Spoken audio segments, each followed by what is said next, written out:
Hey everybody, Smart Silver Stacker here.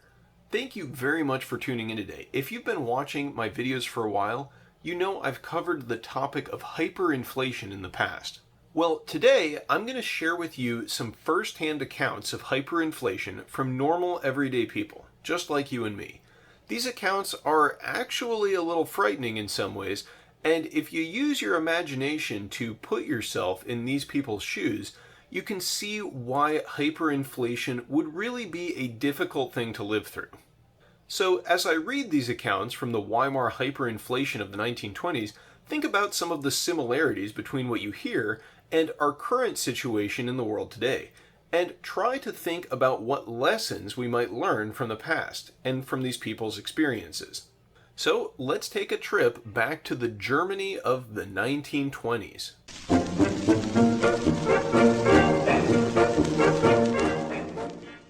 Here is how artist George Gross described shopping in Weimar Germany during the hyperinflation. Lingering at the shop window was a luxury, because shopping had to be done immediately.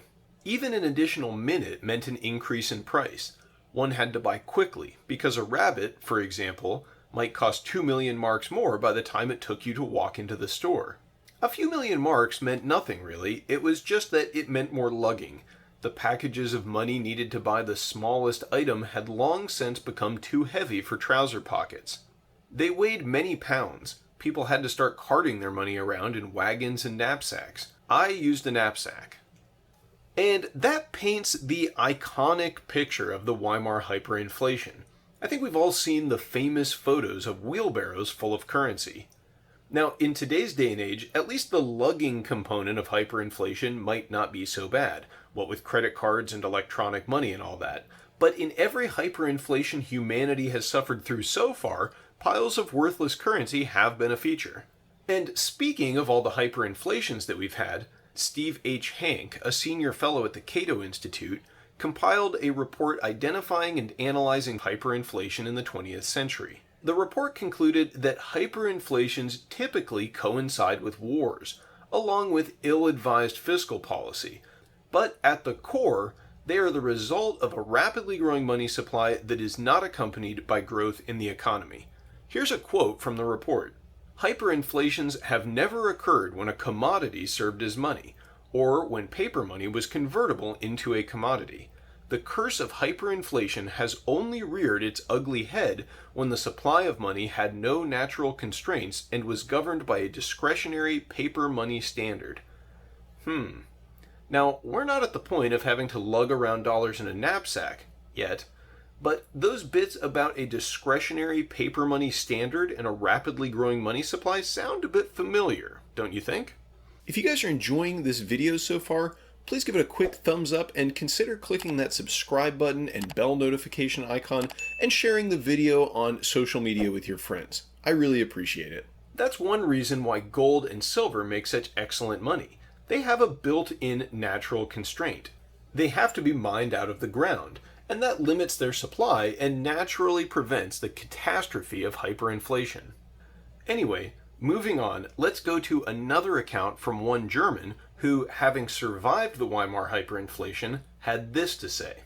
Of course, all the little people who had small savings were wiped out.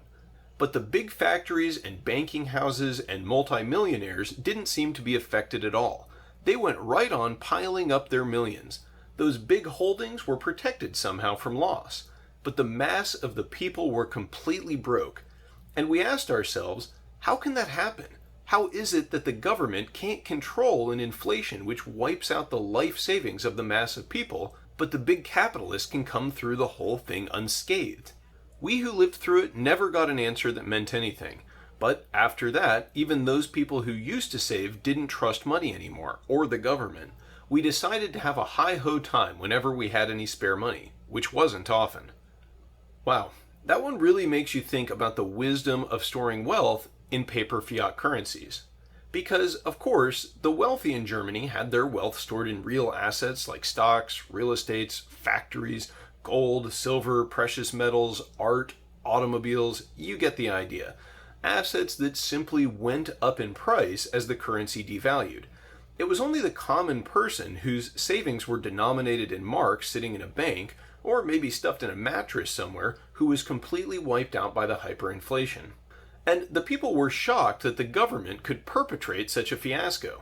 But the thing is, without the constraints imposed by sound money, even a government with good intentions can destroy a fiat currency. You know, it's how the road to hell is paved and all that. And I would like to point out that any common person who had at least some of their wealth saved in gold or silver coins, rather than the paper marks, also could have weathered the hyperinflation without losing everything. And I'm sure there were some who rested much easier at night knowing that they had that core position in real money tucked away. And it sounds like the average person who lived through the hyperinflation was a bit disillusioned with paper money. But in the case of our letter writer, rather than trying to convert that paper into some kind of a real asset, they just decided to spend any money they got as quickly as they could. Now, that's probably not a bad move with paper money that you think might be devalued, but I would say that if your money is at risk of losing purchasing power, maybe stocking up on some essentials that you know you'll need in the future might be a better way to spend your cash than just partying whenever you get paid. But I'm sure that if you lived through the hyperinflation, you probably needed to unwind a little afterwards, so I'm not begrudging this person their hi-ho time. Now, here's an excerpt from a letter written in 1923 by Bertha Pappenheim, recounting her travels earlier that year. We traveled from Eisenberg to Frankfurt, where Emmy debarked, then continued by a roundabout way. It was cold. Heat did not reach our car. We changed trains in Eberstadt. To understand the conditions in Germany, one only has to look and listen in a fourth-class car. Tired, worn, angry faces. And what rags, what talk. How one has to slave to earn nothing at all. All those millions by nothing. Bread is 600 billions. Today, 850 billions. A pale, sickly woman sitting next to me seemed not to have learned the price yet. She bobbed up, repeating desperately, 600 billions. The others griped about the young folks who earned money but won't help. They only smoke cigarettes and wear sheer stockings. And about the peasants who hide potatoes, feed them to the livestock, and sell them for dollars only. And in this letter, we hear more about prices rising rapidly over the course of a single day. This poor woman described in the letter muttering yesterday's price desperately while the new price continues to march higher. It paints a pretty grim picture. When people can barely afford bread, you know trouble is brewing. And it goes to show that it's probably prudent to have some food on hand in addition to precious metals. I'm sure none of these people ever expected to find themselves in a situation like this. And so it just makes sense that none of us should take our food and security and prosperity for granted, because we're no different from the people who have suffered through difficult episodes like this throughout history. So far, we've all just been pretty lucky. One thing I did like about this letter was how people were grumbling about the peasants hiding potatoes and selling them for dollars. Sounds to me like the peasants were pretty smart and probably a lot more prepared for economic disaster than your average German. It just goes to show that a little self-sufficiency can go a long way and help you get through tough times. Even growing a few potatoes might be enough to get your hands on some hard currency, or at least a bite to eat. All of the accounts I read in this video are from facinghistory.org. I'll put a link in the description for anyone interested in checking that out. Let me know what you thought of these stories in the comments below. What kind of lessons did you take away from these first-hand accounts of the Weimar hyperinflation? What do you think the chances are that history repeats? I'd love to hear what you think. And if you enjoyed this video and you'd like to see more videos about inflation, gold, silver, and precious metals investing, there are some videos popping up on your screen now that you can click on, so check those out. Thank you very much everybody for watching. Don't forget to like, comment, and subscribe, share this video with your friends, and keep on stacking. I will catch you next time. Smart Silver Stacker out.